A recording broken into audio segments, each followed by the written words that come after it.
इस वीडियो में हम देखेंगे कि आयुष संजीवनी ऐप को कैसे यूज़ किया जाना है। तो सबसे पहले आयुष संजीवनी ऐप को आप इंस्टॉल कर लें। इंस्टॉल करने के बाद आप उसे खोलेंगे, ओपन करेंगे। ओपन करने के बाद आपको इस तरह की स्क्रीन दिखाई देगी। इसमें आप देखेंगे दो आपको कॉलम दिख रहे हैं, एंटर इन्फॉर्मेशन फॉर सेल्फ और एंटर इन्फॉर्मेशन फॉर पेशेंट्स। जो सबसे ऊपर सेल्फ वाला है, इसमें या तो आप एज अ डॉक्टर अपनी इन्फॉर्मेशन भर सकते हैं कि आपने जो दवाइयाँ आयुष एडवाइजरी रिलेटेड ली हैं या कोई और ली हैं उससे आपको क्या फ़ायदा हुआ, या फिर आपका कोई मरीज़ या कोई अन्य व्यक्ति, कोई भी लेमन सेल्फ वाले कॉलम का यूज़ करके अपनी इन्फॉर्मेशन फीड कर सकता है।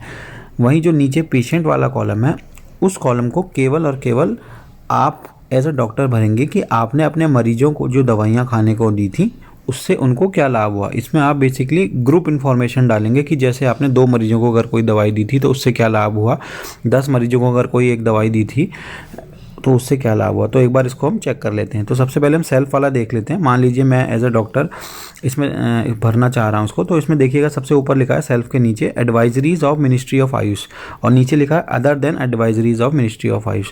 अब अगर आपने कोई advisory of ministry of Ayush related दवाइयों का सेवन किया है, मतलब जैसे च्यवनप्राश या आपका आयुष पेय या आपका हल्दी वाला दूध, जो इसमें अभी शो होंगी, तो वो आप इसमें फीड कर सकेंगे। मैंने इसमें क्लिक किया advisory of ministry of Ayush. तो मैंने सबसे पहले इसमें अपनी डिटेल भरी, अपना नाम, age, gender, email ID, mobile address, state, district, जो भी मुझे भरना है वो सब मैं भर सकता हूँ। एड्रेस भरना चाहूँ तो भर सकता हूँ। एक गवर्नमेंट आईडी मैं कोई अपनी भर सकता हूँ। ये स्पेशली ये आप कॉलम देखेंगे, इसमें कहीं भी ऐसा कुछ नहीं मांगा गया है कि ये डॉक्टर स्पेसिफिक चीज़ हो कुछ। तो इसे आप कोई भी भर सकता है, डॉक्टर भी भर सकता है, कोई जनरल पेशेंट भी भर सकता है, कोई जनरल आदमी भी भर सकता है। उसके बाद नीचे देखिएगा सेलेक्ट स्ट्रीम। सेलेक्ट स्ट्रीम में आपने कौन सी दवाई खाई, आयुर्वेद रिलेटेड एडवाइजरी को फॉलो किया, यूनानी रिलेटेड, सिद्धा रिलेटेड या होम्योपैथी। मान लीजिए मैंने आयुर्वेद रिलेटेड को किया, मैंने आयुर्वेद क्लिक किया और नेक्स्ट दबाया। नेक्स्ट करने के बाद आप देखिएगा जो आयुर्वेद रिलेटेड एडवाइजरीज है उसकी पूरी लिस्ट आ रही है। जैसे मिनिस्ट्री ऑफ आयुष सजेस्ट करती है कि संजीवनी वटी ली जानी चाहिए, आयुष 64 टैबलेट या कैप्सूल लिया जाना चाहिए, अगस्त खरीद की रसायन लिया जाना चाहिए, अणु तेल नाक में डाला जाना चाहिए, गर्म पानी पीना चाहिए, योगासन, प्राणायाम, मेडिटेशन, खाने में मसालों का प्रयोग, च्यवनप्राश, हर्बल टी, आयुष पेय जो है हल्दी milk, caesium oil, coconut oil ये नाक में डाला जाना चाहिए, या सीजम ऑयल कोकोनट ऑयल का मुंह में भर के कवल या कुल्ला करना चाहिए, जिसको ऑयल पुलिंग कहते हैं। स्टीम इनहेलेशन किया जाना चाहिए, पुदीना या अजवाइन का अगर भाप लेनी चाहिए स्टीम, या पुदीना और अजवाइन की, या लौंग, शुगर और हनी को मिलाकर लेना चाहिए। तो इनमें से ये सारी एडवाइजरीज मिनिस्ट्री ऑफ आयुष द्वारा दी गई हैं। तो इसमें से आपने जिसका पालन किया होगा उस पर आप क्लिक कर सकते हैं। जैसे मैंने अगर हल्दी मिल्क लिया है रेगुलर, तो मैं इस पर क्लिक कर रहा हूँ। तो मैंने अब इसमें मैंने लिखना है how many taking for how many days, कितने बार में कितने दिन मैंने लिया। तो मैंने इसमें जैसे इसमें लिखा है 15 डेज। और रेगुलरिटी ऑफ इनटेक डेली अगर मैंने इसमें करा। प्रेजेंस ऑफ एनी को एग्जिस्टिंग डिजीजेज मैंने इसमें नन कर दिया है। इंप्रूवमेंट आफ्टर इंटरवेंशन, इससे मुझे क्या लाभ हुआ। अगर मैंने इसमें देखा कि मुझे स्टेमिना में कुछ चेंज मिला है तो मैंने स्टेमिना क्लिक कर दिया। मुझे कोई बाउल मूवमेंट में चेंज मिला है तो मैंने उसको भी क्लिक कर दिया। क्या मुझे इससे फीवर में कोई लाभ हुआ, मुझे कोई फीवर नहीं था तो मुझे इसमें कोई नॉट एप्लीकेबल मैंने इसमें क्लिक कर दिया है। जुकाम, कोरेजा मतलब जुकाम में मुझे कोई असर पड़ा, मेरे को जुकाम नहीं था, मैंने नॉट एप्लीकेबल कर दिया है। थ्रोट पेन मुझे नहीं था इसलिए मैंने नॉट एप्लीकेबल कर दिया है। कफ नॉट एप्लीकेबल। मान लीजिए अगर मुझे कफ था और मुझे इससे लाभ हुआ तो मैं इसे इम्प्रूव या वर्सन, या मुझे अगर नुकसान हुआ तो मैं वर्सन कर सकता हूँ, या मुझे कोई रिलीफ नहीं हुआ तो नो रिलीफ भी कर सकता हूँ। तो फिलहाल मैंने नॉट एप्लीकेबल कर दिया। ऐसी बॉडी एक में मुझे कुछ लाभ हुआ है नहीं हुआ मैं शो कर सकता हूँ। ओवरऑल इम्पैक्ट मेरी इम्यूनिटी पे क्या फ़र्क पड़ा जो मुझे लगा, तो मैं इसमें अगर slight improvement in general health जैसे भी क्लिक कर ले रहा हूँ, उसके बाद मैं नेक्स्ट कर देता हूँ। अब आप देखिएगा हल्दी मिल्क वाले के आगे टिक लग गया, मतलब मैंने इसको अपना फीडबैक इसके संबंध में दे दिया। इसके अतिरिक्त आपने कुछ और भी प्रैक्टिस अगर कहीं करी हो, जैसे आपने प्राणायाम किया हो, या योगासन किया हो, या मेडिटेशन किया, या गर्म पानी पिया हो, या अगस्त हरीथी का सेवन किया हो, या संजीवनी वटी ली हो, तो उसकी फीडबैक भी आप साथ में दे सकते हैं। और एंड में आप नीचे सबसे नीचे दिया गया सबमिट बटन दबाएंगे। जब आप जो संबंधित चीज़ें आप कर चुके हैं उन सबका फीडबैक जब आप दे देंगे उसके बाद आप सबमिट बटन दबाएंगे। तो अब जैसे मैं आयुष संजीवनी के बारे में, मैं आयुष संजीवनी पिछले 20 दिन मैं आयुष संजीवनी वटी पिछले 20 दिन से ले रहा हूँ। तो मैं संजीवनी वटी का 20 लिख के, how taking for how many days मैंने 20 लिख दिया। रेगुलरिटी ऑफ इनटेक मैंने डेली कर दिया है। नो, मुझे कोई हाइपरटेंशन वगैरह कोई डिजीज़ नहीं है। इंप्रूवमेंट, ये सब दवाई लेने के बाद मेरे को बाउल मूवमेंट में जैसे इंप्रूवमेंट है मैंने लिख दिया है। और इसके अलावा फीवर मेरे को नहीं था तो मैंने नन कर दिया है। कोरेजा नन कर दिया है मैंने। थ्रोट पेन नन कर दिया है। कफ मुझे नहीं था। बॉडी एक नॉट एप्लीकेबल।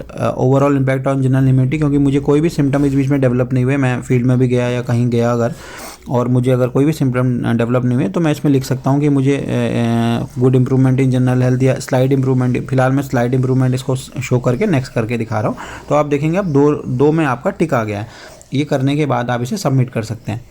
तो ये फॉर्म सबमिटेड सक्सेसफुली, अब ये सबमिट हो चुका है। इसी तरह other than advisory of ministry of, अगर आपने इसके अलावा कोई दवाई का सेवन किया है या कुछ और आपने विधि का आहार विहार का पालन किया है तो उसको आप बता सकते हैं। इसमें आपने सिमिलरली अपना नाम भरना है, वही सब चीज़ें करनी है आपने। इसमें आयुर्वेदा मैंने और टिक कर दिया है, मैं नेक्स्ट कर रहा हूँ स्ट्रीम में। इंटरवेंशन के बारे में मुझे लिखना है कि मैंने क्या खाया, जिसके बाद जैसे डिस्क्राइब ट्रीटमेंट जो मैंने लिया हो। जैसे मैंने इस बीच में अगर आरोग्यवर्धिनी का सेवन किया है, मैं आपको एग्जाम्पल दे रहा हूँ, आरोग्यवर्धिनी का आयुर्वेदिक दवाई है।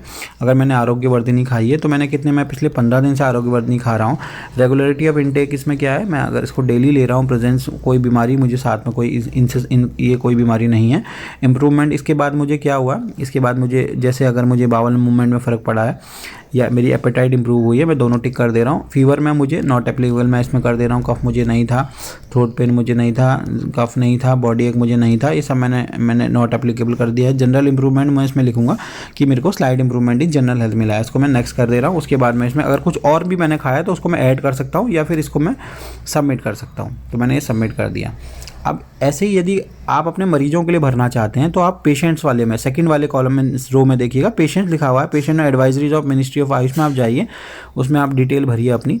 कृष्णकांत पांडे मैंने अपना नाम डिटेल भर दिया, सेलेक्ट स्ट्रीम मैंने आयुर्वेदा। उसके बाद मुझे रजिस्ट्रेशन नंबर डालना है, मतलब मेरा जो प्रैक्टिसिंग रजिस्ट्रेशन नंबर है वो मैंने डालना है इसमें। मान लीजिए मेरा नंबर, मैं एग्जाम्पल आपको दे रहा हूँ 1234 है और मैंने नेक्स्ट कर दिया है। उसके बाद मैं एडवाइजरीज में वही सिमिलर चीज़ें मैं लूँगा। जैसे मैंने संचमनी वटी अगर 10 लोगों को दी और मैंने total number of people under जो कितने लोगों को मैंने ये स्टडी शुरू करी, तो मैं 12, अगर मैंने 12 लोगों को दी या 15 लोगों को दी, मैं 15 सेलेक्ट करूँगा। उसमें एज ग्रुप मुझे बतानी पड़ेगी किस एज ग्रुप के लोग थे। अगर 4 लोग 15 साल से कम के थे या 15 से 40 साल के 10 लोग थे या 4 लोग 60 से ऊपर थे, तो मैं इसमें भरूँगा कितने वीक तक मैंने दवाई दी। जैसे मैंने 15 ही सिलेक्ट किया, उसके बाद मैं 12 इसमें अगर मैंने 10 लोग इस रेंज के थे और बाकी 5 लोग 40 से 60 के थे। ड्यूरेशन ऑफ इनटेक कितने दिन मैंने उनको दी, तो मैंने 1 से 2 हफ्ता अगर उनको दिया तो कितने लोगों को 1 से 2 हफ्ता दी, तो मैं इसमें अगर पूरा 15 ही कर दे रहा हूँ। रेगुलरिटी कितने दिन उन्होंने लगातार खाई, तो डेली खाई तो मैं 15 दिन लिख दे रहा हूँ सभी 15 लोगों ने। या अगर चेंज करना चाहें आप तो चेंज कर सकते हैं, क्या उनको कोई और बीमारी थी। जैसे अगर 5 लोगों को हाइपरटेंशन था, 3 लोगों को उसमें डायबिटीज़ मेलाइटिस था और अन्य कोई बीमारियाँ नहीं थी किसी भी लोगों को, तो शेष जो है 7 लोग बच गए, उनको कोई बीमारी नहीं थी। इसी तरह से मैं और भी चीज़ें भर सकता हूँ इसमें, इनको इससे क्या लाभ हुआ। जैसे फीवर अगर किसी को था तो उससे क्या फ़ायदा हुआ, कितने लोगों को, ये आपको डिटेल्स अब इसमें भरनी है। उसके बाद आप इसको नेक्स्ट दबा देंगे। अब एक्चुअली सारे कॉलम इसमें भरे जाने ज़रूरी हैं, तो मैं एक बार सारे कॉलम भर के आपको दिखा देता हूँ, 15 सब में भर के। उसके बाद हम नेक्स्ट करेंगे। ये इसी तरह से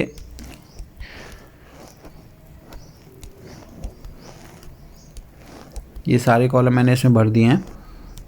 ये केवल एग्जाम्पल के लिए मैं भर रहा हूँ अभी। उसके बाद मैं इसे नेक्स्ट करूँगा। तो अभी देखिएगा कि संजीवनी वटी के आगे टिक हो गया। अब मैं किसी और आयुष एडवाइजरी को मैंने अगर अपने मरीजों को बताया तो उसको भी मैं टिक कर भर के इसी तरह से, और उसको फिर अंत में सबमिट बटन दबा के सबमिट कर दूँगा अपना फीडबैक।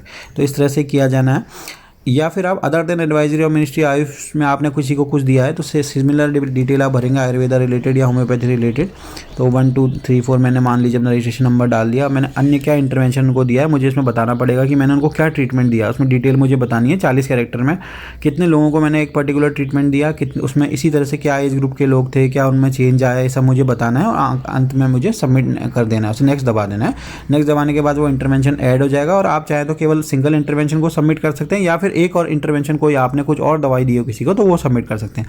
तो ये ध्यान रखिएगा कि जो नीचे वाला कॉलम है इसमें पेशेंट्स वाला, ये केवल और केवल डॉक्टर भरेगा, ये कोई थर्ड पार्टी नहीं भरेगा।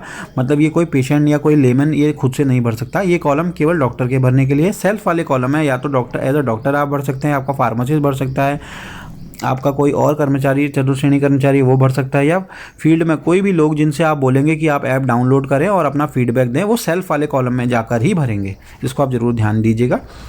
धन्यवाद।